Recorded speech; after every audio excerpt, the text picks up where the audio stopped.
이제 우리들이 오늘 함께 나눌 하나님 말씀 보겠습니다. 오늘 우리가 함께 나눌 하나님 말씀은 시편 86편 5절부터 7절까지 기록되어 있는 말씀입니다.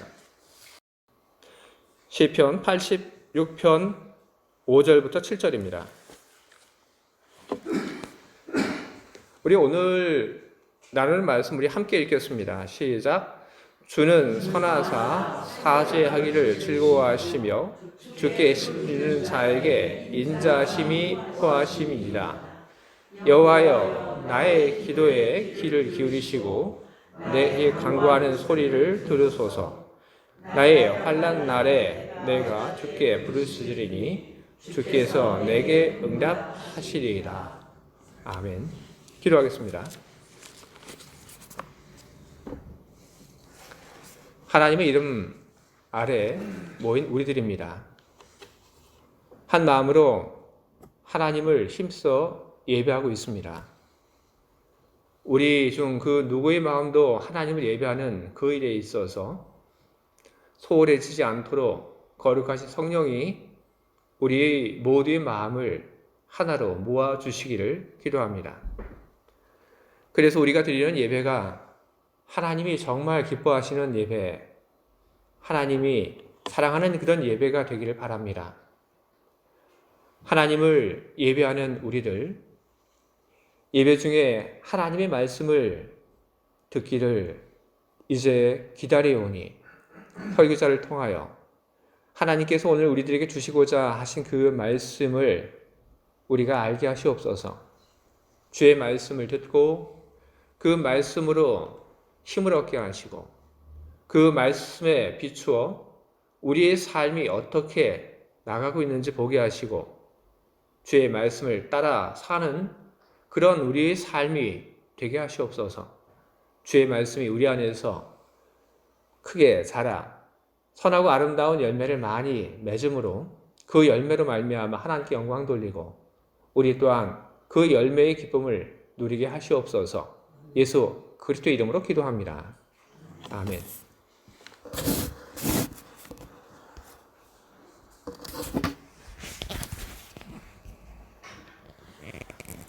안나 프로이드라고 하는 사람이 있습니다.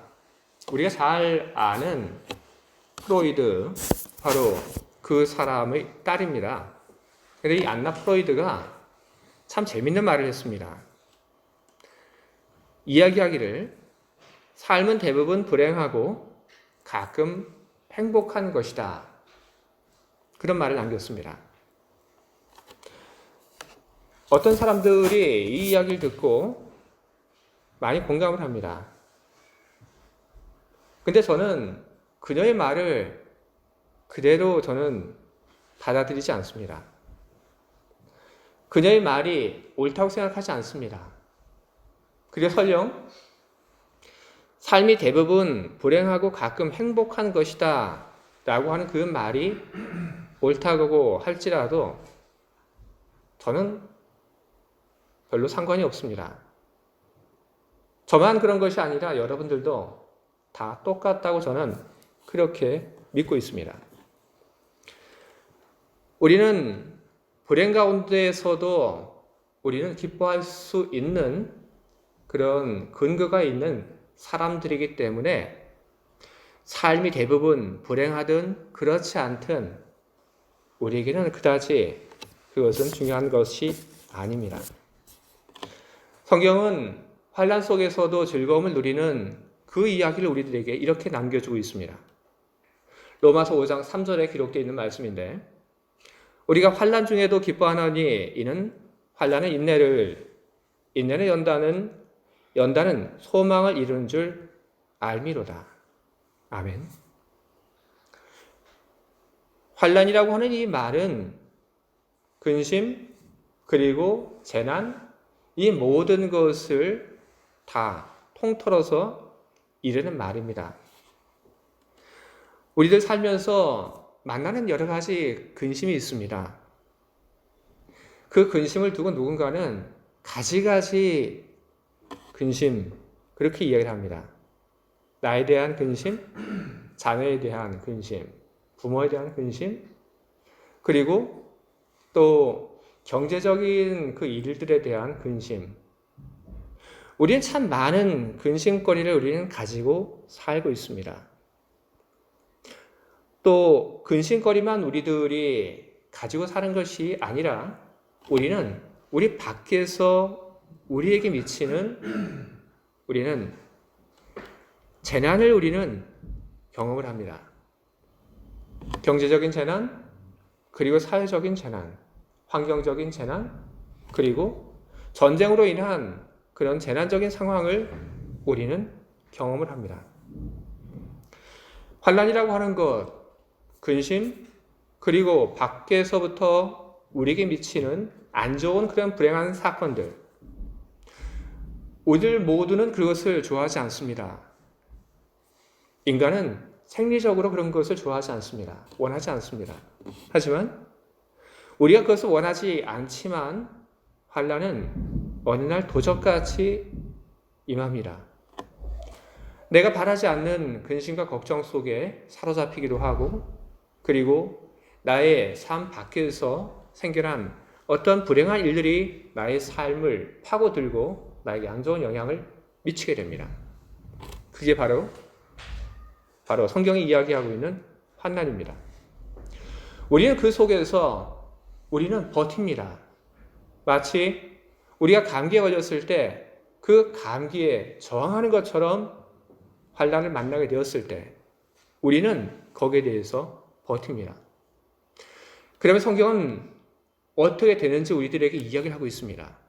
버티게 되면 그러면 어떤 작용이 우리들 삶 속에서 일어나게 되는지 이야기를 하는데 바로 그것이 방금 제가 여러분들 앞에서 인용을 한 로마서 5장 3절에 있는 말씀인 것입니다.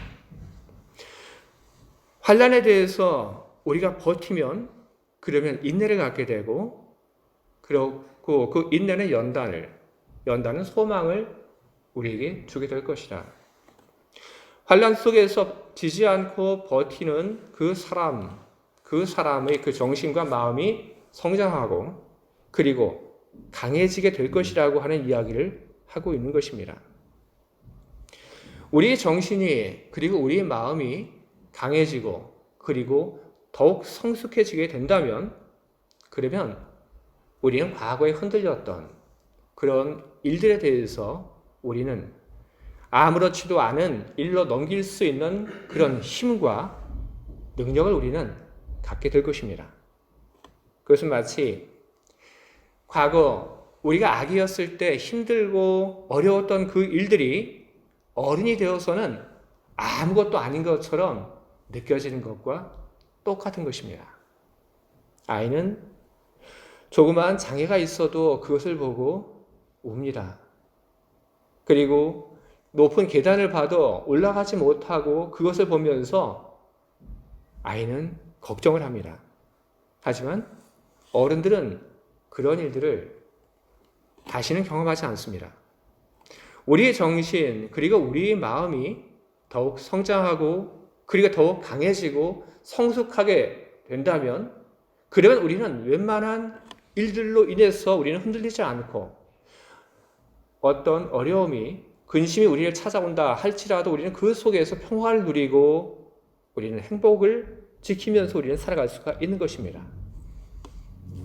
그런데 때때로 우리 생활 속에는 잘 감당할 수 없는 익숙할 수 없는 그런 고통과 슬픔이 우리를 찾아오기도 합니다.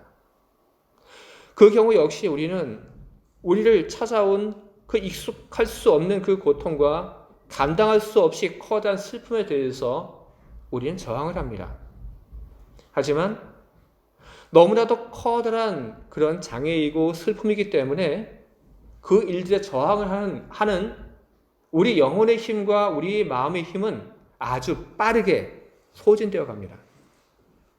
우리는 이제 그런 속에서 무엇을 어떻게 해야 되는 것입니까?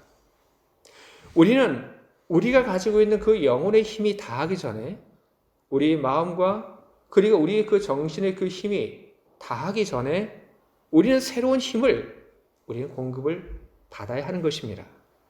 새로운 힘을 공급을 받아야지 그래야지 우리가 감당할 수 없을 정도의 커다란 그 고통과 시련과 슬픔 속에서도 우리는 계속해서 우리는 저항하고 버티고, 그러므로 인해서 우리는 연단되고, 그리고 우리는 소망에 이를 수가 있게 되는 것입니다. 그렇다면 우리는 어디에서 우리 영혼의, 우리 마음의, 우리 정신의 그 힘을 계속 공급을 받을 수 있는 것입니까?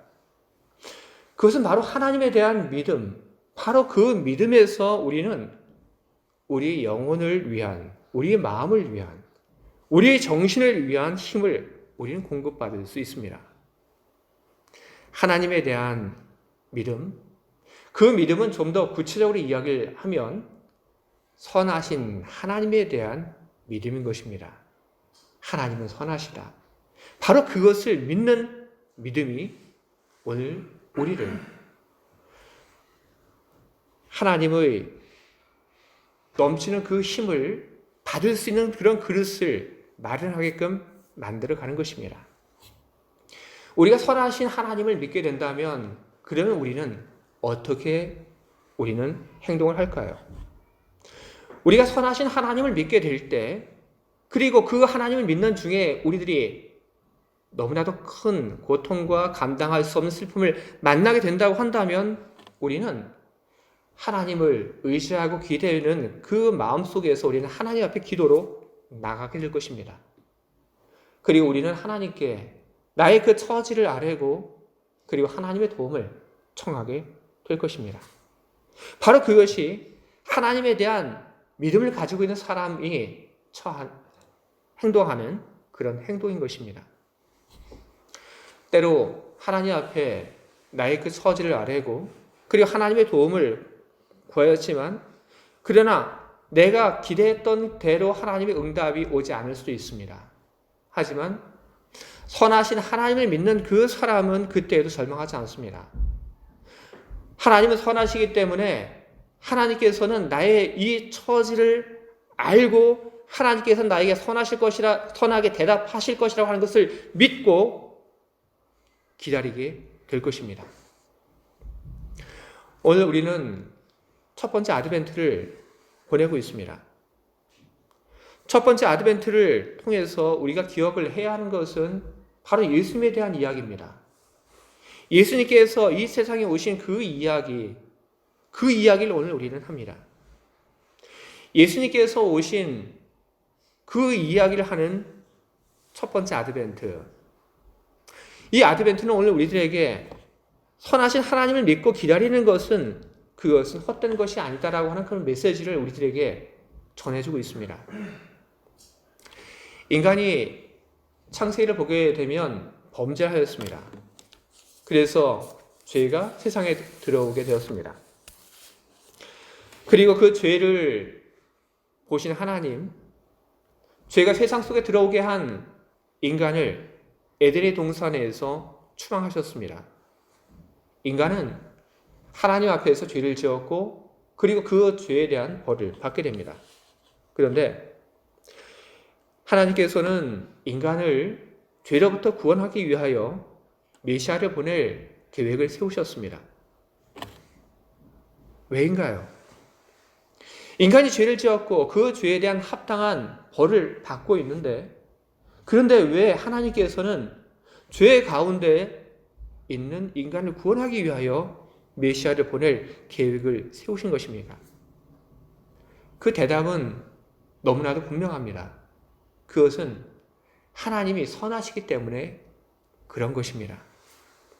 하나님이 선하시기 때문에 하나님은 인간이 자기 죄로 인하여 심판을 받고 있는 것을 알고 계심에도 불구하고 그 인간을 구원하기 위한 계획을 세우셨고, 그리고 그것이 메시아의 사건인 것입니다. 하나님은 메시아를 보낼 준비를 하셨습니다.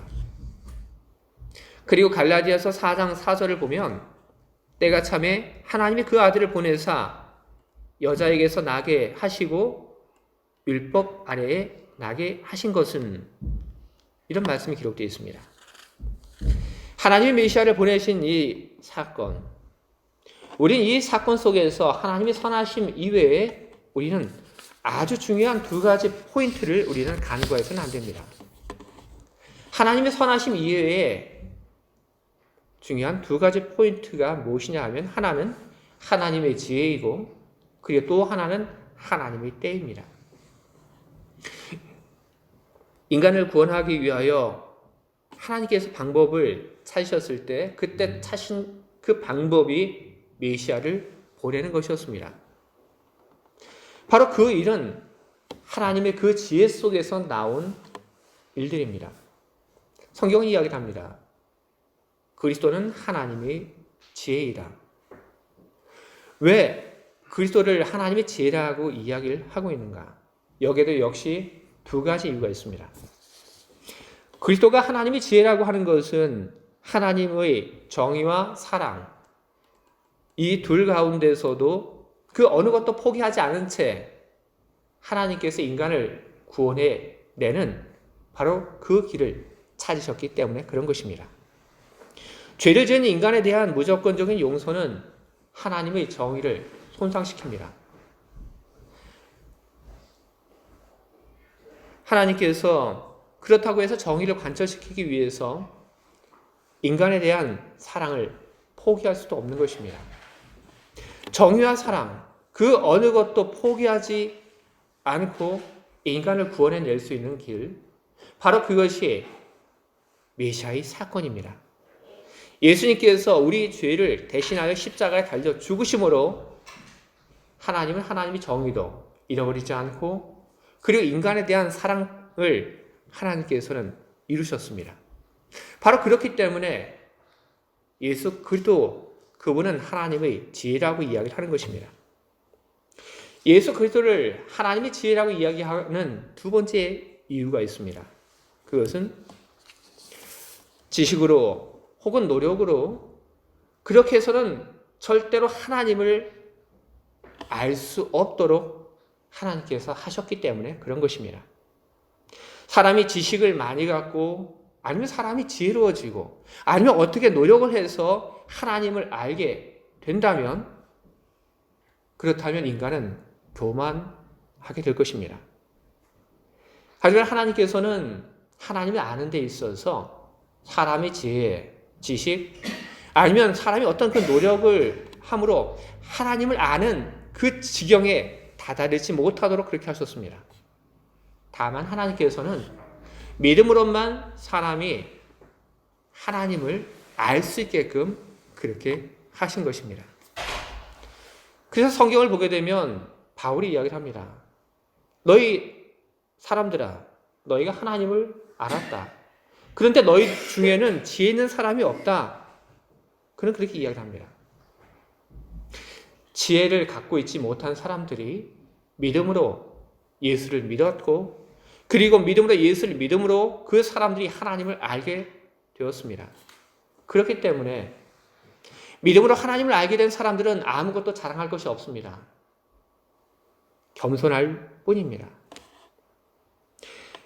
하나님께서는 바로 그렇게 믿음을 통해서 하나님을 아는 그 길을 사람들에게 보이시고 그리고 지혜 있는 자들을 부끄럽게 만드셨습니다.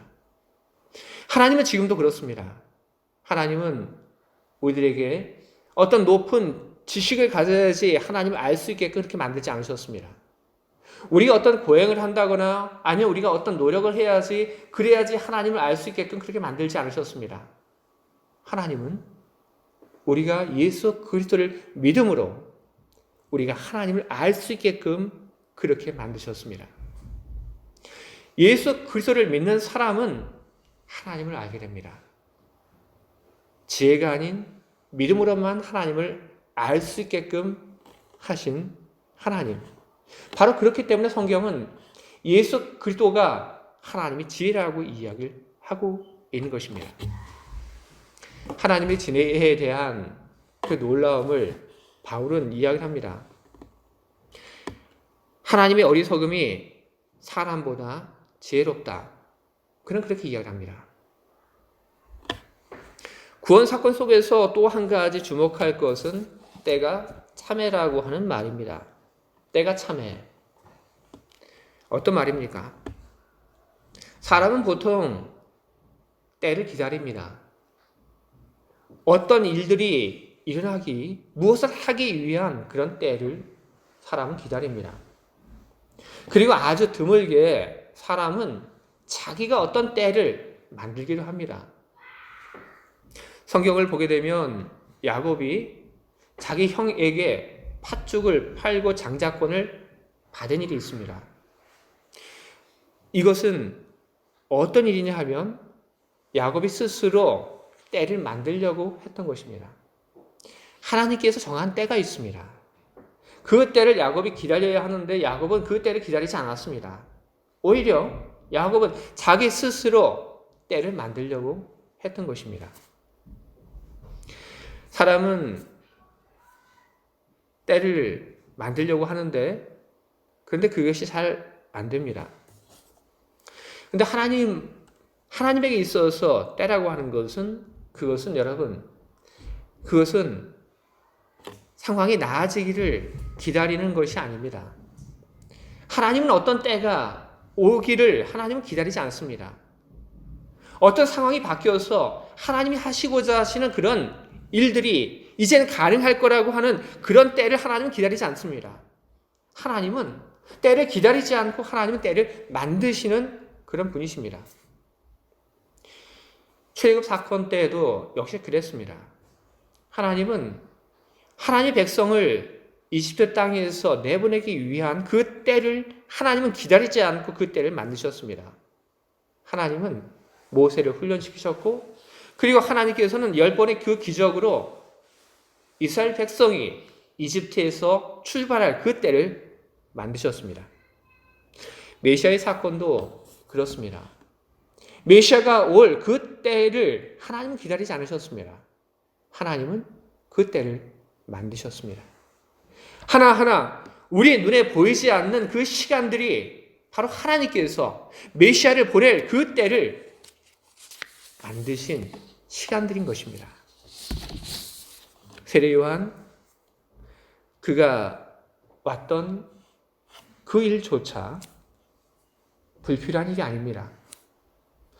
모든 것이 다 필요한 일이었고 그리고 그 모든 일들이 하나씩 하나씩 더해져서 메시아가 우리 곁으로 올 때가 드디어 오게 된 것입니다. 대림절에서 성탄절로 이어지는 시간들, 그 4주간의 시간들, 이 시간들은 무척 상징적인 그런 시간들입니다. 하나님께서 메시아를 우리들에게 보내주실 것이라고 약속하시고 그리고 그 약속이 이루어지기까지 많은 시간이 걸렸습니다. 우리는 그 많은 시간, 그 기다림의 시간을 우리는 4주간의 시간으로 우리는 좁혀서 4주간의 아드벤트 차이트를 우리는 보냅니다. 이 4주간의 시간을 통하여 우리는 기다림을 배웁니다. 대림절은 하나님의 구원의 사건을 다시 재현하는 시간입니다. 그리고 그렇게 하면서 우리 마음속에 선하신 하나님에 대한 그 메시지를 우리는 다시 담습니다. 하나님은 선하십니다. 하나님은 선하시기 때문에 하나님은 우리를 선하게 대하실 것입니다. 우리는 그것을 우리는 믿고 우리는 기다려야 합니다.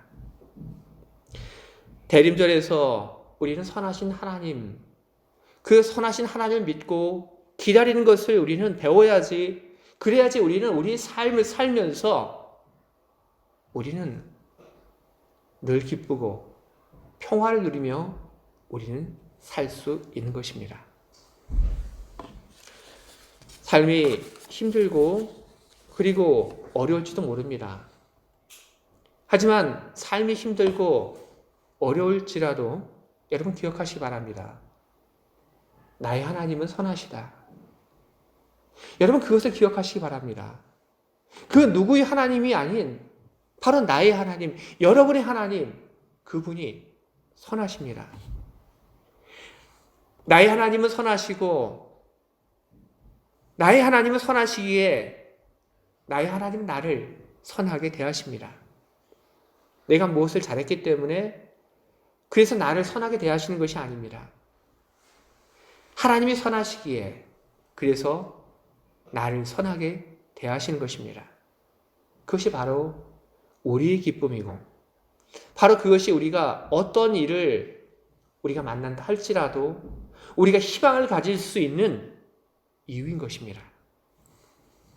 선하신 하나님이 여러분의 삶 속에서 선을 이루시기를 여러분이 기다리시기 바랍니다. 하나님이 여러분의 희망이 되시길 바랍니다. 여러분을 위해서 일하고 계신 그 하나님, 그 선하신 하나님에 대한 그 믿음을 여러분 잃지 말고 기다리시기 바랍니다. 하나님은 메시아를 이 땅에 보내기 위하여 그의 지혜로 모든 일을 계획하시고 그리고 메시아를 보낼 그 때를 만들기 위하여 그분은 부지런히 일하셨습니다. 메시아를 보내기 위하여 지혜를 가지고 계획하시고 때를 만들어 오셨던 그 하나님이 우리를 위해서 똑같이 하십니다. 우리가 기대했던 그 시간에 우리가 기대했던 그 방법으로 하나님이 나에게 응답하지 않는다 할지라도 여러분 하나님에 대한 그 믿음을 가지시기 바랍니다. 나의 일을 가지고 고민하고 어떻게 하면 제일 좋은 그런 결과를 나에게 안겨줄까 생각하시고 그 길을 찾으시는 우리 하나님. 그리고 나를 위한 그 구원의 때를 나를 평화와 기쁨의 그 나라로 이끌기 위하여 일하시는 그 하나님에 대한 그 믿음을 여러분 가지시길 바랍니다. 우리 믿음은 반드시 보답을 받습니다. 우리가 하나님을 믿을 때 우리는 하나님이 우리를 선하게 대해 주실 것을 우리는 경험을 하게 될 것입니다. 하나님 앞에 가졌던 그 믿음을 여러분 지키시기 바랍니다. 하나님 앞에 드렸던 그 기도를 여러분 철회하지 마시기 바랍니다. 주님이 우리의 고통을 치유하실 것이고 주님이 우리의 기쁨이 되어 주실 것입니다. 개인의 고통뿐 아니라 세상의 고통도 주님이 치유하실 것입니다. 세상을 보게 되면 우리는 답답함을 우리는 느낍니다. 전쟁으로 계속 싸우고 있는 사람들, 우리는 그 속에서 우리는 어떤 희망도 우리는 갖지 못합니다. 하지만 우리들이 하나님을 생각할 때 우리는 희망이 없어 보이는 그 속에서도 우리는 새로운 희망을 우리는 가질 수가 있는 것입니다. 선하신 하나님을 기억하시며 힘들고 어려울 때마다 여러분 기도하시기 바랍니다. 고백하시기 바랍니다. 나의 하나님은 선하십니다. 나의 하나님은 선하시니 나를 선하게 대해 주실 줄 믿습니다. 그 고백으로 사는 여러분 다 되시길 바랍니다. 주님의 능력이, 주님의 은혜가 여러분 모두의 삶 속에 나타나기를 주님의 이름으로 축원을 드립니다. 아멘.